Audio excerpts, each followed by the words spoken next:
je zeggen dat ik van je hou. In een mening, oh wat moet ik zonder jou? Want zij gelooft in mij. Zij ziet toekomst. Ja, dat is heel snel gegaan.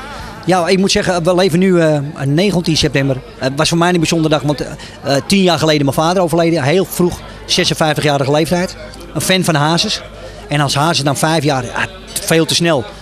Aan de andere kant, doordat André heel doof werd, en dat is natuurlijk heel erg als artiest zijnde, heeft hij zich, hoe raar het ook klinkt, door zijn sterven, heeft hij zich onsterfelijk gemaakt.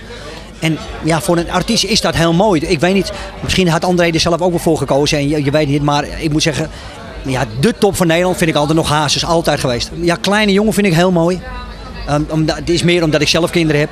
Maar De Vlieger, ja, dat is natuurlijk ook, hè, voor als mensen iemand verloren hebben, is dat heel mooi.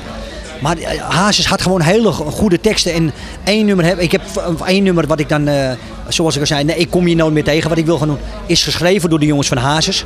En dat heb ik ingezongen in de studio bij André.